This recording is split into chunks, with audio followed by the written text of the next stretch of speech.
Hello students, yesterday we have learnt about synthetic fibers and today we will discuss about plastics. Plastics क्या हैं और उनके प्रकार कौन कौन से हैं। ठीक है, आज हम पढ़ेंगे इस चैप्टर में। Let's start. प्लास्टिक। प्लास्टिक क्या होती है? सिंथेटिक फाइबर जैसे कि पॉलीमर था, मैंने कल बताया था, वैसे ही प्लास्टिक एक पॉलीमर है।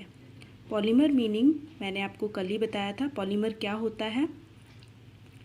Which is made up from small small units known as polymer, यानी कि बहुलक।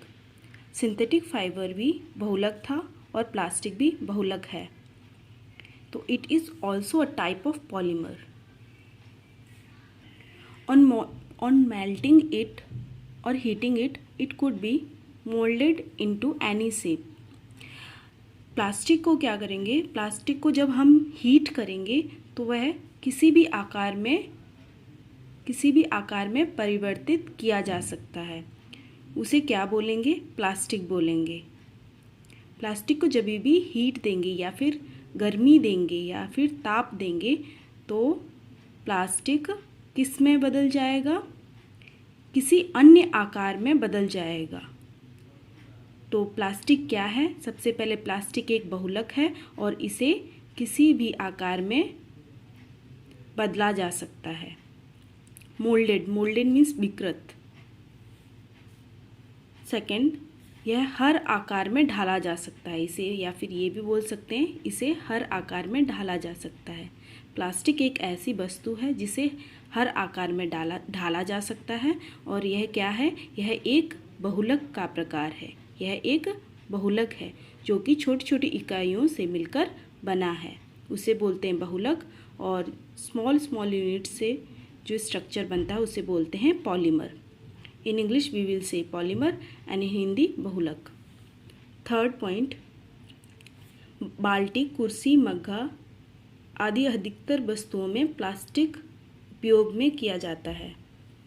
ये जो आसपास हम वस्तुएं देखते हैं उनमें से अधिकतर वस्तुएं किससे बनी होती हैं? प्लास्टिक से बनी होती हैं। जैसे कि बाल्टी होगी, कुर्सी होगी, मग्गा हो गया, और बहुत सारे कंटेनर्स भी प्लास्टिक के बने होते हैं जिसमें सामान को रखा जाता है।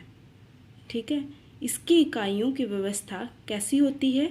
इसकी इकाइयों की व्यवस्था कैसी होती है? रेखीय होती है और कुछ क्रॉसबद्ध होती है। ठीक है, रेखीय कैसी होती है? रेखीय ऐसी खड़ी खड़ी या फिर पड़ी पड़ी, इसको बोलते हैं रेखीय। It can be in vertical form और इन हॉरिजॉन्टल फॉर्म। ओके, जो रेखीय होती है, जिन प्लास्टिक्स की आकृति कैसी होती है? रेखीय होती है।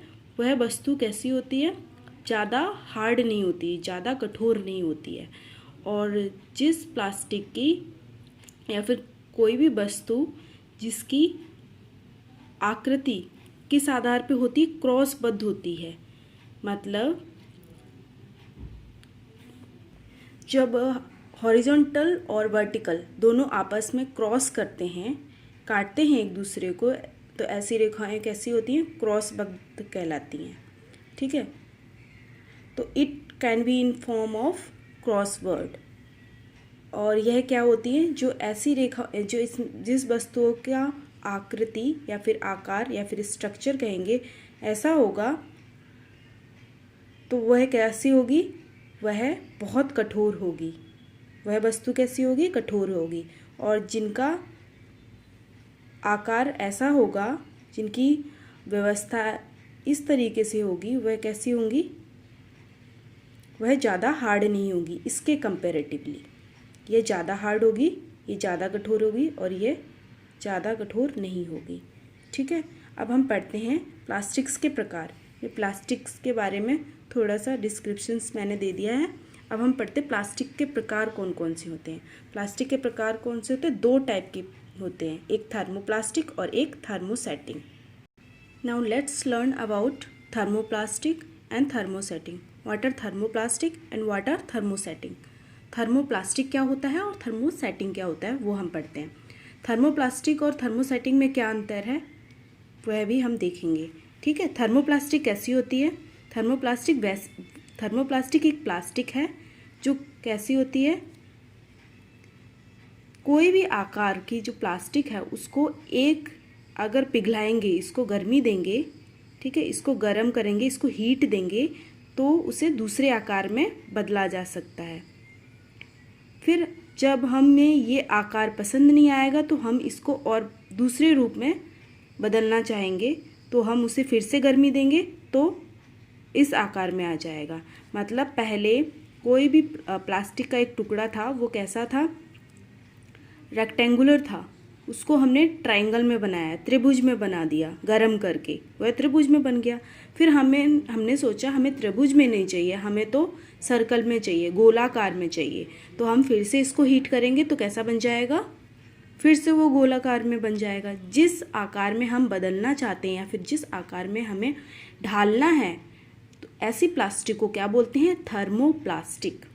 थर्मो मीन्स क्या होता है, हीट होता है वैसे, तो थर्मो का मतलब क्या होता है, गर्म, गर्मी से है, इसलिए इसको हमेशा याद रखना इस तरीके से।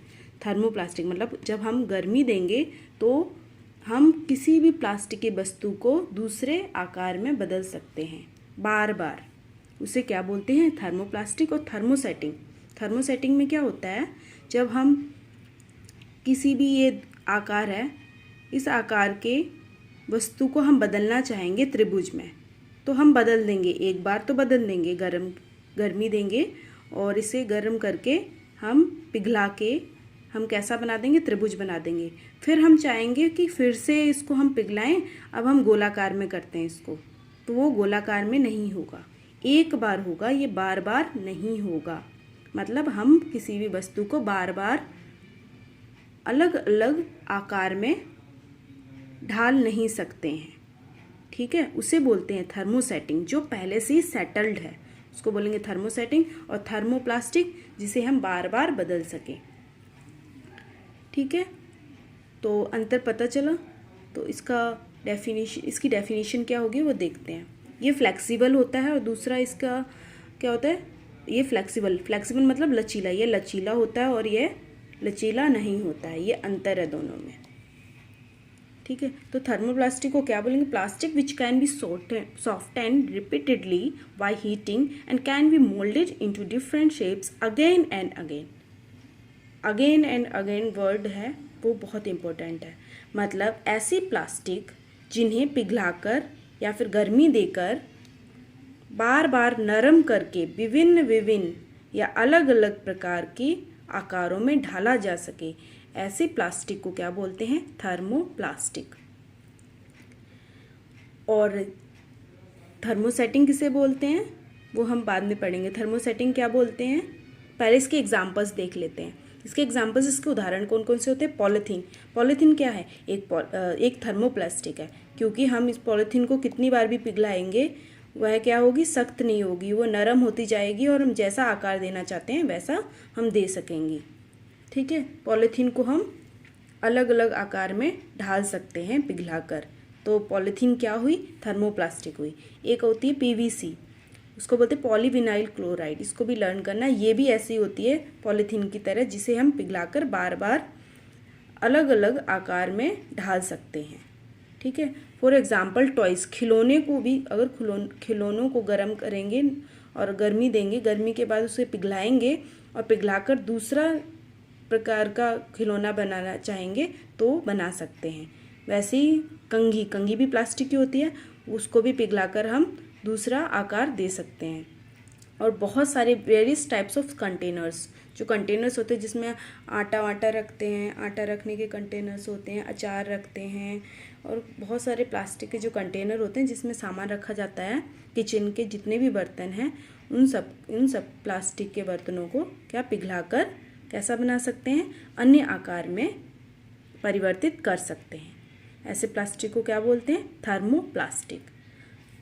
और थर्मोसेटिंग की डेफिनेशन क्या होगी, plastic which once soft does not become soft on heating and can not be moulded a second time is called thermosetting. It is called thermosetting.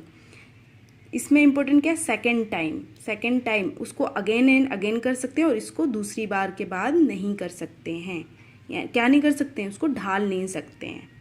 ठीक है, तो ऐसी प्लास्टिक जो एक बार गर्मी द्वारा नरम की जा सके लेकिन दूसरी बार गर्मी द्वारा नरम ना की जा सके और नए आकार में ढाली ना जा सके, ऐसी प्लास्टिक को क्या बोलेंगे, थर्मोसेटिंग। इसको क्या बोलेंगे, thermosetting. Also known as thermosets. Hindi में भी थर्मोसेट्स बोलते हैं और इंग्लिश में भी थर्मोसेट्स बोलते हैं। इसकी दूसरी डेफिनेशन, इसको या फिर तो थर्मोसेटिंग बोलेंगे या फिर थर्मोसेट्स बोलेंगे। इसके एग्जाम्पल क्या है, वेकेलाइट और सेकंड है मेलामाइन। ओके, वेकेलाइट क्या होता है, वेकेलाइट होता है poor conductor of heat and electricity, जो ऊष्मा और बिजली का कुचालक होता है। कुचालक क्या होता है, एक होता है संचालक और एक होता है कुचालक। संचालक का अपोजिट वर्ड होता है कुचालक। संचालक मतलब जो संचालन करने में, संचाल कर सके, जो चला सके, और कुचालक जो चला नहीं सके, जिसमें इलेक्ट्रिसिटी क्या होती है, पास नहीं हो सके, उसे क्या बोलते हैं, पुअर कंडक्टर। एक होता है गुड कंडक्टर और एक पुअर कंडक्टर। ठीक है, तो मेलामाइन क्या होता है, मेलामाइन होता है रेजिस्ट फायर, जो आग को क्या कर सके, आग फैलने से रोक सके। ठीक है, मेलामाइन। तो बेकेलाइट और मेलामाइन ये किसके एग्जाम्पल है, किसके उदाहरण, थर्मोसेटिंग के एग्जाम्पल है। ठीक है, दोनों प्रकार के प्लास्टिक हैं, तो दोनों प्लास्टिक, लेकिन दोनों का व्यवहार अलग क्यों है, दोनों प्रकार की प्लास्टिक का व्यवहार डिफरेंट क्यों, दोनों प्रकार के प्लास्टिक का व्यवहार अलग क्यों है अलग। हमने पिछली क्लास में क्या पढ़ा था, synthetic fibres are made from polymers. जो सिंथेटिक फाइबर हैं वो किससे बने हैं होते हैं, बहुलक से बने होते हैं। ठीक है, तो बहुलक क्या होता है, चेन लाइक स्ट्रक्चर होता है। ये मैंने बताया था, स्ट्रक्चर जो मोती वाला बताया था, माला वाला स्ट्रक्चर, वो वही है।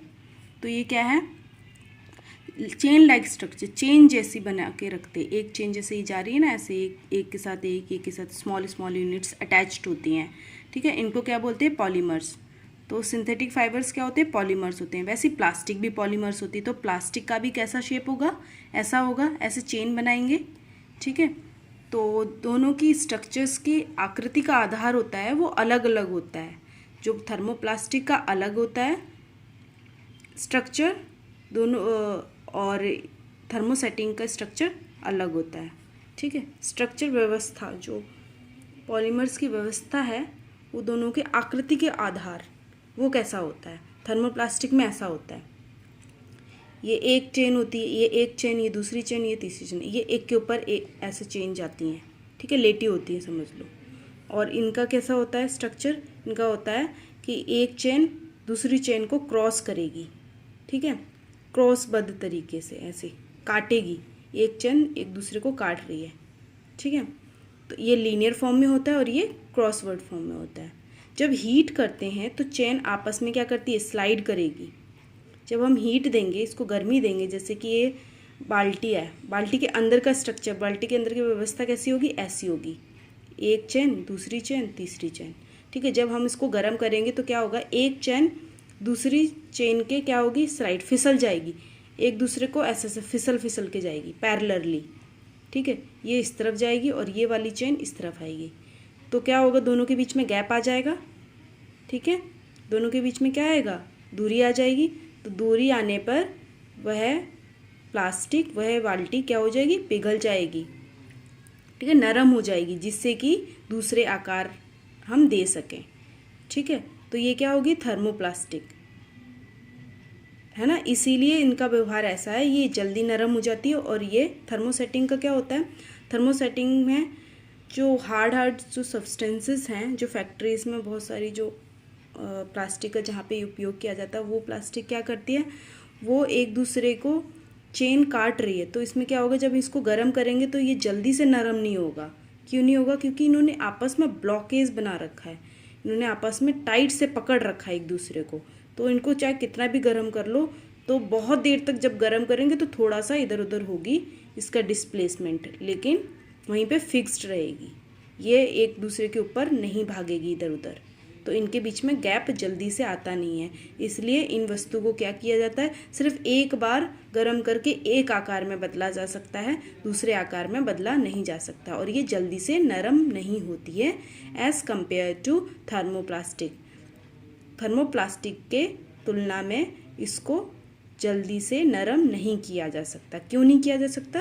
क्योंकि इनकी व्यवस्था ऐसी है, इनकी आकृति का आधार ऐसा है, इसलिए जो ये आकृति है वो क्या करती है, रोकती है। ऐसी आकृति क्या रोकती है? डिस्प्लेसमेंट रोकती है, मूवमेंट को रोकती है, ठीक है, जिससे कि वह दूर नहीं हो सकते एक दूसरे से, वो चिपके रहते हैं और वह जल्दी से नरम नहीं हो सकती। आगे समझ में, स्ट्रक्चर अच्छे से समझ में, आकृति का आधार समझ में आ गया। In thermoplastics long polymers chains are not cross-linked with one another due to this heating. The individual polymer chain can slide one another. This makes thermoplastic softer and capable of melting. ठीक है, thermoplastic में क्या होता है, cross link chain होती है जो एक स्थान पर दूसरे स्थान पर जा सकती हैं। क्रॉस लिंक नहीं होती, सॉरी, कैसी होती है, रेखीय होती हैं, मतलब linear, parallel to each other होती है, लीनियर होती हैं, ठीक है। तो वह एक दूसरे के एक जगह से दूसरी जगह पे डिस्प्लेस कर सकती हैं, स्लाइड कर सकती हैं। लेकिन थर्मोसेटिंग में क्या होता है, क्रॉस लिंक चेन को एक स्थान पर टाइटली, क्रॉस लिंक जो इनका आकार है वो क्या करती है, चेन्स को एक स्थान पर टाइटली या फिर जोर से पकड़ कर रखती हैं, जिससे वे नरम नहीं हो पाती हैं और दूसरे आकार में ढाली नहीं जा सकती हैं। आई ऑलरेडी टोल्ड यू, ठीक है। अब आगे बढ़ते हैं, प्लास्टिक का महत्व, यूजफुल प्रॉपर्टीज ऑफ प्लास्टिक्स।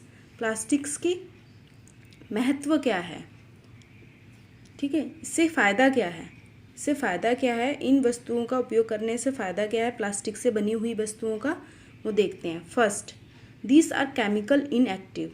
जो प्लास्टिक होती है वो क्या होती है, केमिकल इनएक्टिव, एक्टिव नहीं होती है, केमिकली एक्टिव नहीं होती है, मतलब जल और वायु से अभिक्रिया नहीं करती, अभिक्रिया नहीं करती, अभिक्रिया मतलब क्रिया नहीं करती। जब ये जुड़ जाती हैं वायु से या फिर जल के संपर्क में आती हैं तो वह क्या करती है, अभिक्रिया, कोई अभिक्रिया नहीं करती हैं, वे वैसी की वैसी ही रहती है, उनमें कोई बदलाव नहीं आता है। फॉर एग्जाम्पल, उदाहरण से देखते हैं, एक लोहे की कुर्सी है और प्लास्टिक की कुर्सी, दोनों कुर्सी को ऑब्जर्व करना, दोनों की कुर्सी को देखना। क्या करोगे, लोहे की कुर्सी कुछ दिनों बाद खुले आसमान में रखोगे, लोहे की कुर्सी भी और प्लास्टिक की कुर्सी भी, कुछ दिनों बाद क्या होगा, लोहे की कुर्सी में क्या हो जाएगा, जंग लग जाएगी। क्यों लगेगी, क्योंकि लोहे ने अभिक्रिया की, किसके साथ की, वायु के साथ की।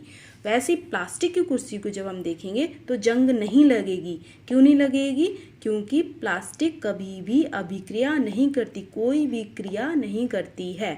किसके साथ नहीं करती है, वायु के साथ नहीं करती है।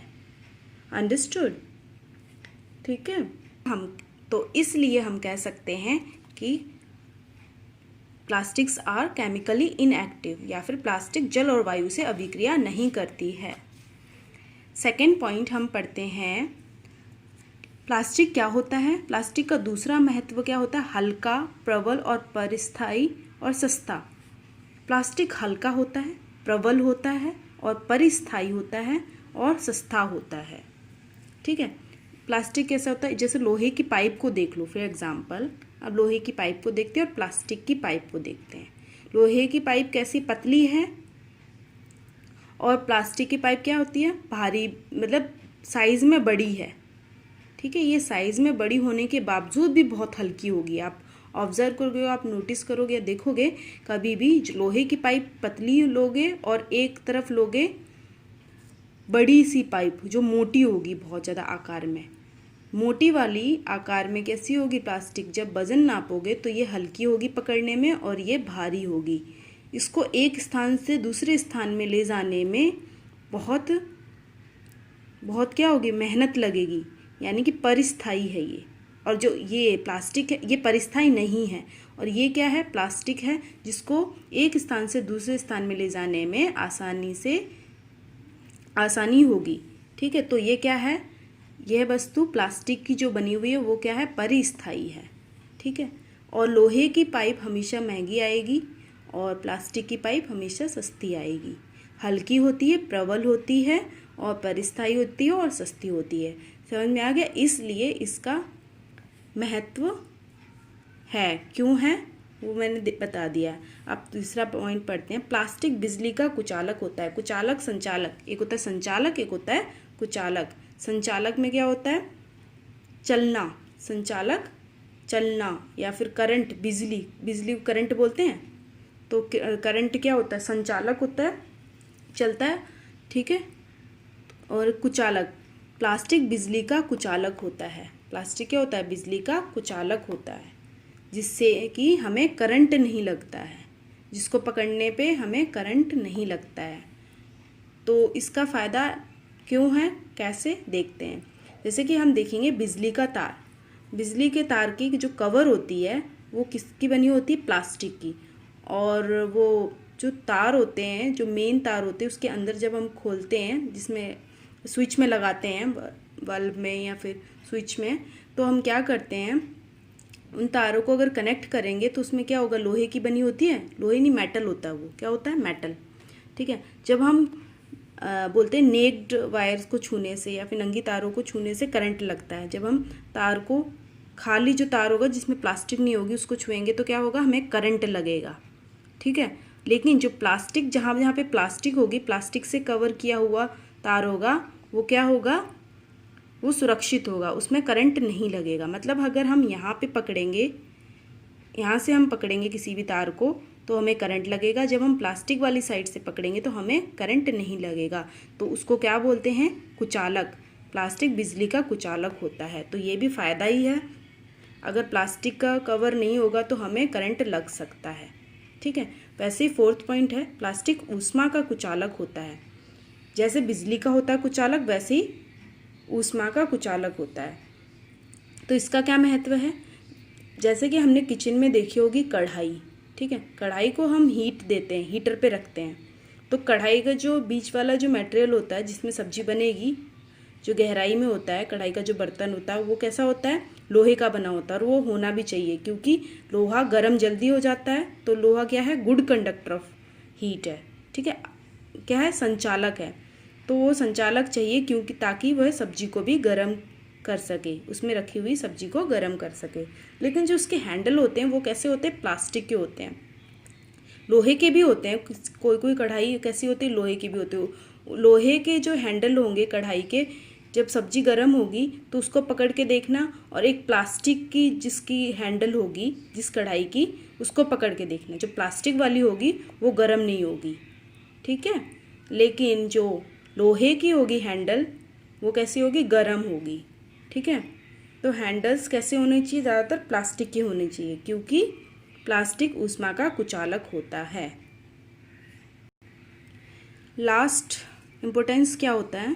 Plastic can be moulded into different shapes on melting it. ये भी एक फ़ायदा ही है। किसी भी आकार में जब ढाला जा सकता है प्लास्टिक को, तो ये क्या है? फ़ायदा ही है, क्योंकि इससे क्या होगा? हम उस वस्तु को फेंकेंगे नहीं, वेस्ट नहीं होगा, हम उसको रीयूज़ कर सकते हैं। अगर हमें दूसरा आकार चाहिए, अगर हमें वो आकार पसंद नहीं है, तो हम दूसरे आकार में उसे बदल सकते हैं, ठीक है। जैसे कि प्लास्टिक का जग है, उसे क्या करेंगे? प्लास्टिक को जग को पिघला के हम कैसे बना सकते हैं? दूसरे शेप में ला सकते हैं, ठीक है। जैसे उसका खिलौना बना सकते हैं। तो ये क्या महत्व हो गया? रीयूज, पुनः उपयोग में लाया जा सकता है, आकार बदल कर आसानी से आकार बदला जा सकता है और उसे दूसरे आकार में बदला जा सकता है, ठीक है। तो चेयर को मेल्ट करके जग का शेप भी दे सकते हैं। तो ये उपयोग में आ गई, इसको फेंकेंगे नहीं और इससे पॉल्यूशन भी नहीं होगा। आगे समझ में? तो ये हमारा चैप्टर था synthetic fibres and plastic. I hope you understood all. अगर आपको नहीं समझ में आया तो आप मुझसे टेक्स्ट करके मुझसे पूछ सकते हो। Okay students, thank you.